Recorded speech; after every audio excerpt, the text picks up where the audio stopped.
Welcome and karibuni to Aroma of Zanzibar. Today I'm going to share with you how I make these beautiful Middle Eastern pastries called Sfiha or Fatayer. So we're going to start preparing our yeast. I've got quarter cup of room temperature milk and I added a quarter cup of warm water, 1 tablespoon of sugar and 1.5 teaspoons of instant yeast. I'm going to mix that well and let it sit for about 5 to 10 minutes. Now, in the meantime, I'm going to start working with my flour. I'm sifting about 2 cups of all-purpose flour. And to that, I added about half a teaspoon of salt. And we're just going to mix that well to make sure that the salt is equally distributed. And then I've got 3 tablespoons of olive oil, and I'm just using 2 tablespoons at the moment. We're going to make a nice, soft, fine crumb. This is what's going to make our pastries really, really soft. Okay, so our yeast, as you can see, it's nice and puffed. And I'm going to add that to the dry ingredients. Now I have used total over here about half a cup of liquid, but you may need to add a little more or reduce. Now you can use water alone or you can use milk alone, but I prefer to mix both. All right, so we're just going to mix that well. We're looking for a very nice, soft dough. All right. So as you can see, it looks kind of wet, but this is how it should be. So at this point, I'm going to add the rest of the olive oil, and this is really, really going to make the dough very soft. So you're going to need this for about 7 to 10 minutes. As you can see, it's so nice and beautiful, and this dough is very versatile. You can use it for many things, not just this recipe. Okay, so we are going to add a little bit of olive oil to allow our dough to rise easily without sticking anywhere. And let it rest for about 45 minutes to 1.5 hours. It depends how cold or... I'm ready to work on the filling. I'm using 1 pound of ground beef, that's about 500 grams. And I added 1 teaspoon of fresh ginger and garlic paste, which is totally optional because most of these Middle Eastern recipes do not use fresh ginger and garlic paste, but the Swahili in me had to use it. So now I'm using half a teaspoon of cumin powder, half a teaspoon of black pepper, and half a teaspoon of red chili powder or paprika, half a teaspoon of cinnamon powder, and a quarter teaspoon of ground clove. All right. And about a quarter teaspoon of sumac, which is also optional, but if you have it, it's nice. It gives it that nice tangy flavor. All right, so we're just going to mix this. And of course, some salt to taste. And to that, I added half an onion that has been diced and half of red bell pepper that has been diced. Red pepper is optional, but I love to use it. And 1 tomato that has been diced. It's got its skin on. So we're going to add that to it as well. And about 2 to 3 tablespoons of chopped parsley. We're going to mix this well. Now, most of these recipes use lamb or a mixture of beef and lamb at the same time. But I'm using only beef alone today. So now the most important ingredient that you could use, either tahini that I have shown how to make the sesame paste. I will put the link in the description box below. Or you could use lebne, which is known as kefir cheese, or you could use yogurt.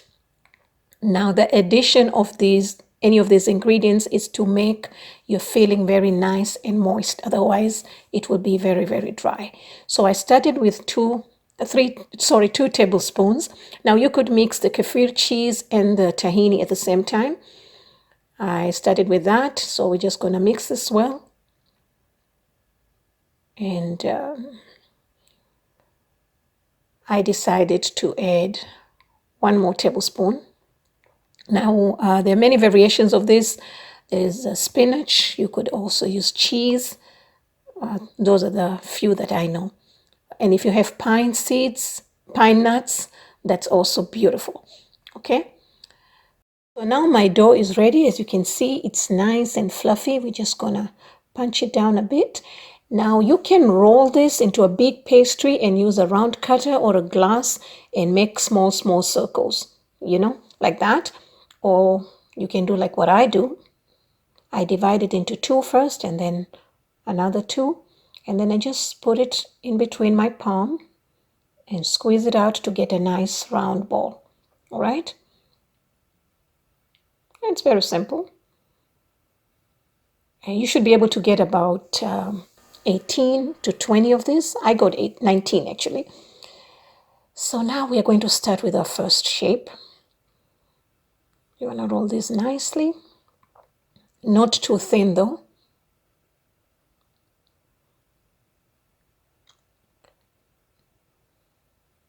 But you can make them bigger if you want to. And we're going to dab some water on the sides. This is going to act as a binder or a glue. And we're going to put our filling.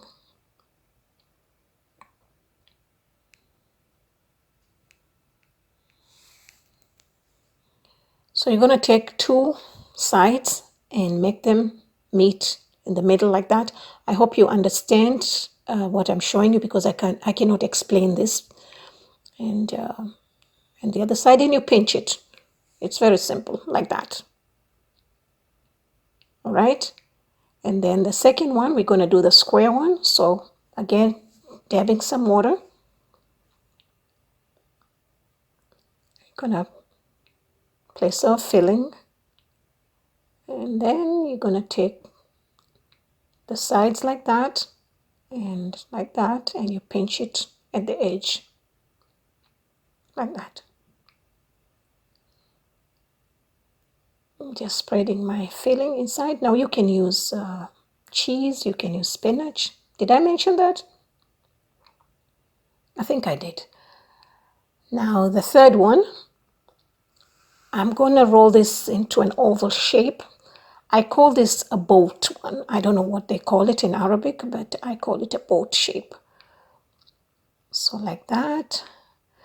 Yeah, normally when I do different fillings, I do different shapes. Like this would be spinach, this would be cheese, yeah, the square one would be spinach, and the other one would be meat. So then you're gonna put the filling, just spread it a little bit.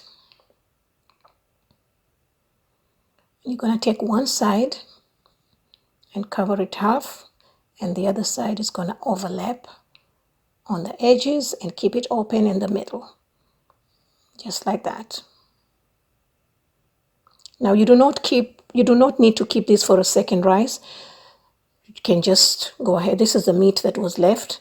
You just can go ahead and start baking them. So we're just going to egg wash them. I used egg and water. You can use milk or you can use olive oil. Now I baked this at 400 degrees Fahrenheit. That's 200 Celsius for about 15 minutes. You see, nice, beautiful. Now my boat shape kind of opened over here, but I do have some that were not opened. I should have added more filling. And the square ones were, okay, not so pretty, but, you know, they're nice. So now we're ready to serve. I like to serve, you can serve this, for breakfast. You can serve this as a starter. You can serve this for brunch. You can serve this for snack or an evening tea, or for now in Ramadan, I use them to break my fast with a nice mint tea and with some labneh. And I want to show you how they look inside. So nice and fluffy, as you can see.